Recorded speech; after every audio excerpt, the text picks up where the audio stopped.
We look up at the night sky. We see a familiar friend, the moon.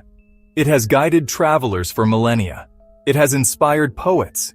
It has inspired lovers. It has inspired scientists. We feel we know it. Its gentle light, its pockmarked face. But do we really? There is a part of the moon we never see from Earth, a permanent enigma hanging just out of sight. This is the far side, a realm of deep mystery, forever turned away from our curious eyes. First, we must clear up a common misunderstanding. The far side of the moon is often called the dark side. This conjures images of a world perpetually shrouded in darkness, a place untouched by the sun's light. But that is not the case. The term is a misnomer, a poetic label that has stuck. In reality, the far side receives just as much sunlight as the near side. It experiences its own cycle of day and night, each lasting about 2 Earth weeks. The darkness is not one of light, but of perspective. The real reason we never see it is tidal locking. Billions of years ago, Earth's gravity pulled on the moon, slowing its rotation. Over eons, that dance synchronized the moon's spin with its orbit. When we finally saw the far side, what we found was a world of craters, an endless overlapping tapestry of impacts, telling a story of a violent and chaotic past. Unlike the near side, which is smoothed over by vast ancient lava flows we call Maria, the far side is almost entirely covered in highlands, a rugged mountainous terrain saturated with craters of every size. This stark difference is one of the moon's greatest geological mysteries. Why would one side be so different? The answer may lie deep within the moon's crust. Take the South Pole Aitken Basin, one of the largest and oldest in the solar system. Nearly 1,600 miles across and over 8 miles deep, but other features resist conventional explanation. Unusually flat floors, strange geometric shapes, craters like Tsiolkovsky with a dark lava-filled floor and a prominent central peak stand out like a bullseye against the pale highlands. The Apollo program. It stands as one of humanity's greatest achievements. We sent men to the moon. They walked on its surface. They brought back rocks. The official story is one of exploration and scientific discovery. During their missions, the Apollo astronauts who orbited the moon became the first humans to ever lay eyes on the far side directly.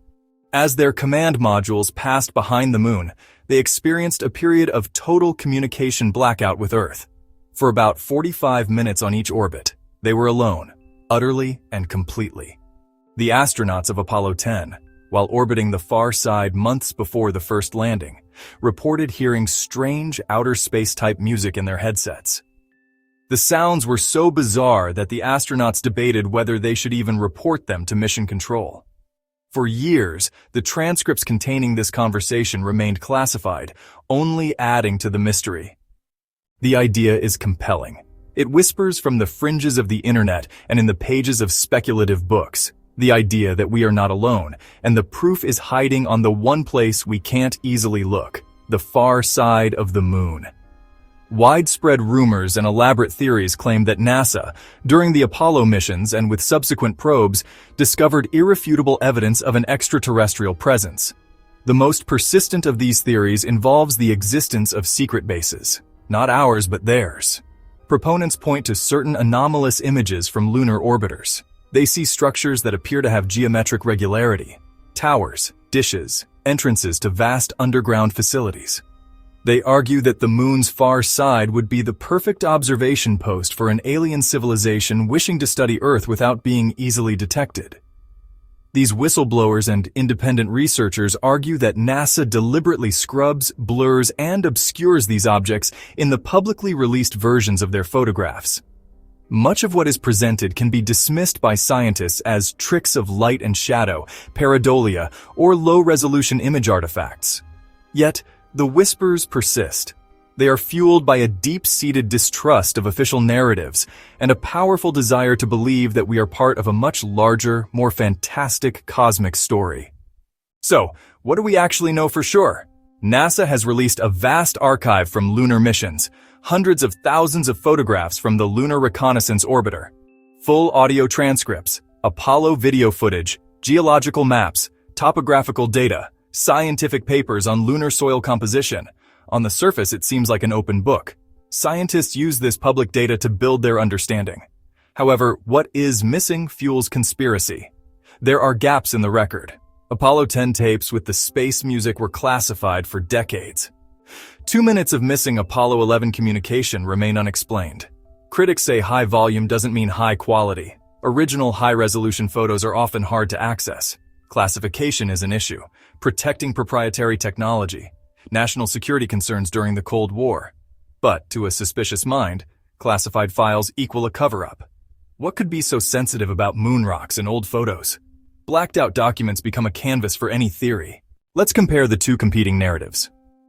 On one side, we have the scientific explanation. It's a story of physics, geology, and time. This scientific view is built on evidence, peer review, and the principle of Occam's razor. For a scientist to accept the existence of an alien base, they would need repeatable, verifiable proof, a clear image, a material sample, or a signal that is undeniably artificial. On the other side, we have the conspiracy theory. This narrative is built on suspicion, pattern-seeking, and a distrust of authority. It argues that the simplest explanation is a cover story. It posits that NASA is actively hiding the truth to prevent global panic. In this view, the lack of a smoking gun is not proof of absence, but proof of the cover-up's effectiveness. Every blurry photo, every missing piece of data becomes evidence for the conspiracy itself. This creates a fundamental clash of worldviews. Science demands proof before it will believe. Conspiracy demands belief, and then interprets all evidence through that belief. Both sides look at the same set of shadows on the moon and see completely different things. One sees a crater, the other sees a secret. And there is very little common ground on which they can meet. So where does this leave us? We stand between the solid ground of science and the deep abyss of speculation. We have rational explanations for nearly every lunar mystery, yet tantalizing anomalies, classified files, and a persistent feeling that we are not being told the whole story remain. The far side of the moon remains a perfect symbol of this dilemma. It is a real, physical place that we have mapped and studied, yet it remains a realm of the unknown. The path forward is not to blindly accept either extreme. It is not to dismiss every anomaly as a trick of light, nor is it to believe every blurry photo is an alien spacecraft. The path forward is to keep asking questions, to embrace our curiosity. It is curiosity that drove us to look up at the moon in the first place. It is curiosity that built the rockets to take us there. And it is curiosity that will eventually push us to return, to land on the far side, to drill beneath its surface. We must encourage transparency from our space agencies. We should advocate for the declassification of old files and the public release of all data in its highest possible resolution. We should support new missions like China's Chang'e probes, which have successfully landed on the far side. The more eyes we have on the moon from different nations and different points of view, the harder it becomes to keep secrets. The truth, whatever it may be, thrives in the light. Ultimately, the mystery of the moon's far side is a reflection of our own quest for knowledge. It reminds us that the universe is vast and we have only just begun to explore it. There are still shadows to investigate, horizons to cross, and veils to be lifted. Whether the secrets of the far side are geological, biological, natural, or artificial, the quest to uncover them is a noble one. So the next time you look up at that familiar lunar face, remember its hidden twin. Remember the questions that wait there, in the silence and the dust, and never stop wondering.